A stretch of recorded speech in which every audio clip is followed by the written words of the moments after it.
A continuación, se expondrá un estudio estadístico titulado Los promedios en la ingeniería. Se eligió este tema para conocer la situación general de los promedios entre nosotros. Además de que con este tema teníamos la oportunidad de estar seguros de trabajar con datos agrupados, ya que los promedios suelen ser muy variados, además de que con la ayuda de los decimales nos daría un mayor rango de datos. Nuestra población fue un conjunto de 100 datos obtenidos por medio de una pequeña entrevista a personas dentro de la unidad académica. Algunos problemas que tuvimos durante este trabajo fue el no poder poner específicamente qué semestres tenían un mejor promedio o cuál era la relación exacta de cada uno con la media que obtuvimos, debido a que no teníamos la misma muestra por semestre. Esto lo solucionamos omitiendo el dato para no exponer cosas falsas o erróneas. En esta diapositiva podemos observar los datos que obtuvimos preguntándole a 100 personas diferentes su promedio hasta el semestre actual. A estos datos le llamaremos población.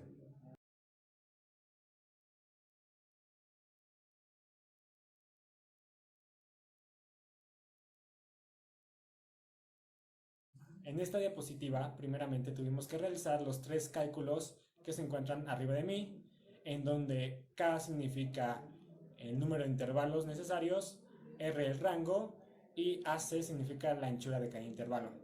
Posteriormente, a mi lado izquierdo, se encuentra la tabla que hicimos con los datos obtenidos anteriormente.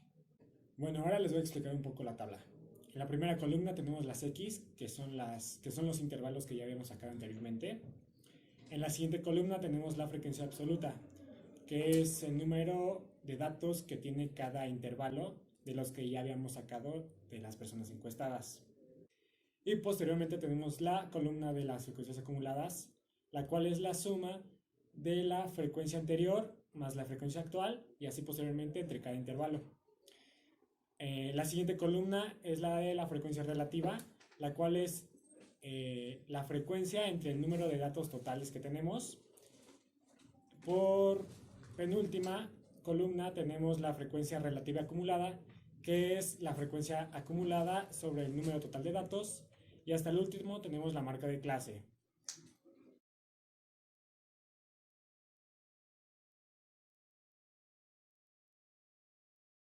En esta diapositiva podemos observar 2 gráficas. En la parte superior se encuentra el histograma, en donde el eje de las abscisas es el intervalo y el eje de las ordenadas es su respectiva frecuencia absoluta. Y a mi lado izquierdo podemos observar el polígono de frecuencias, en donde el eje de las abscisas es la marca de clase y nuevamente el eje de las ordenadas es su respectiva frecuencia absoluta.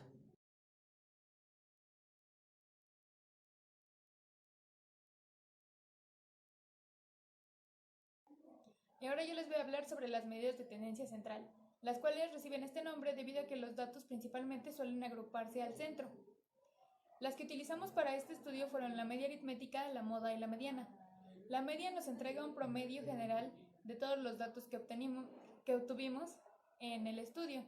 La moda es el dato que más se repite, por lo que para esto en nuestra tabla de datos agrupados debemos localizar el que tiene la frecuencia mayor. Y aplicando nuestra fórmula, que está en amarillo, podremos encontrar el dato exacto. Y por último, la mediana, la cual es el dato que ocupa justo el centro de todo el análisis. Igualmente ocuparemos nuestra fórmula, que está en amarillo un poco más abajo, para localizarlo dentro de la tabla. Habiendo estado localizado, podremos saber cuál es el dato exacto.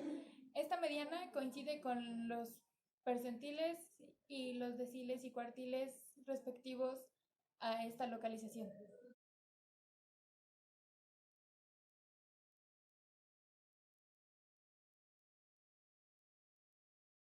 A continuación, en nuestra siguiente diapositiva tenemos las medidas de posición. Las medidas de posición dividen a nuestra población estadística en grupos con la misma cantidad de datos. Para poder obtener estas medidas tuvimos que ordenar nuestros datos de menor a mayor y en este caso agruparlos, ya que teníamos más de 100 datos. Nuestra primera medida de posición son los cuartiles. Son los valores que dividen a nuestro conjunto de datos en 4 partes iguales. El cuartil número 2 coincide con la mediana y en color amarillo se encuentra la fórmula y en color rojo se encuentran los resultados de estos valores.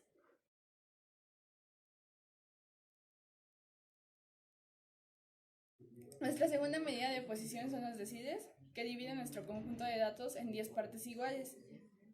D5 coincide con la mediana y la fórmula se encuentra en amarillo y los resultados de nuestros cálculos se encuentran en rojo.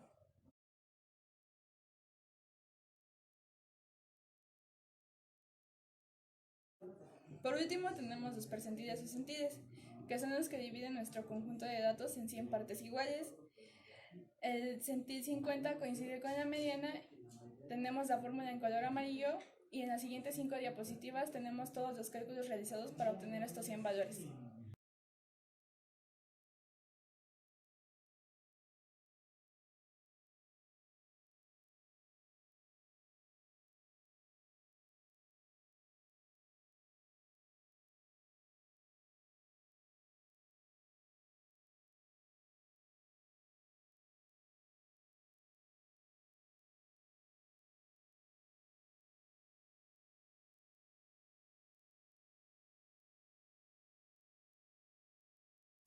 Y ahora en esta diapositiva podemos ver lo que son las medidas de dispersión. Estas son utilizadas para saber qué tan diversos son nuestros datos. Se le puede denominar una media de diferencias de los datos con respecto a la media. Existen más formas como el rango, pero son muy inexactas debido a que no toman en cuenta los suficientes datos para poder indicar específicamente esta medida. Para poder encontrarlas, debemos de hacer otra tabla en la que indiquemos la relación de la marca de clase con respecto a la media y posteriormente multiplicarlo por sus frecuencias. Tenemos dos tipos, poblacional y muestral.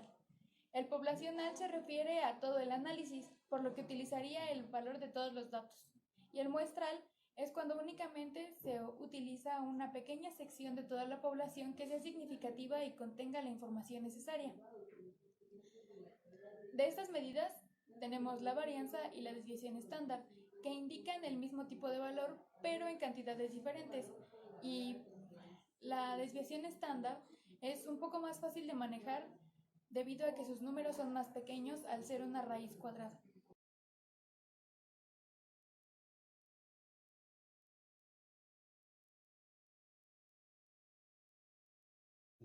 En esta diapositiva tenemos las medidas de forma, las cuales nos muestran si una distribución de frecuencias tiene características especiales como simetría, asimetría o apuntalamiento para clasificarlas en un tipo particular de distribución. Primeramente se encuentran los momentos. Los momentos se pueden dividir en dos tipos, con respecto al origen y con respecto a la media aritmética. En la parte de arriba tenemos en amarillo la fórmula para poder sacar estos momentos y además en esta diapositiva se encuentran los momentos respecto al origen.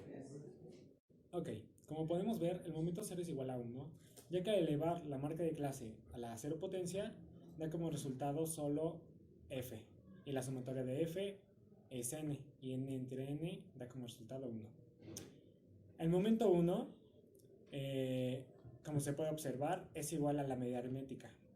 Ya del momento 2, 3 y 4, sí se aplicará correctamente la fórmula antes descrita en amarillo.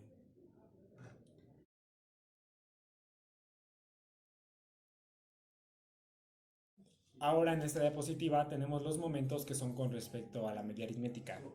Utilizaremos la misma fórmula de la diapositiva anterior y aquí se muestran los resultados que obtuvimos. Como se puede observar, el momento 0 es igual al caso anterior, da como resultado 1. El momento 1 da igual a 0. El momento 2, como se puede ver, es el mismo resultado que la varianza. Y a partir del momento 3 y 4 se utilizará la fórmula que antes se describió.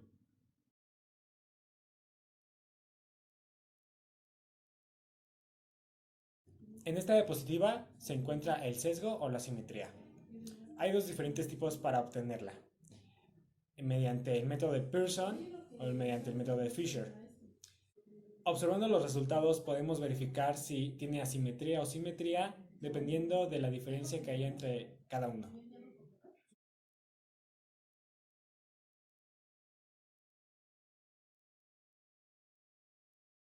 Y por último, en esta diapositiva nos encontramos con la kurtosis. Para la kurtosis o apuntalamiento existe solo un método y es el método de Fisher. Para este método la fórmula que necesitamos es la amarilla y ya al obtener el resultado, dependiendo si el valor es mayor que 0, igual que 0 o menor que 0, en este caso menor que 0, obtenemos que es una leptocúrtica.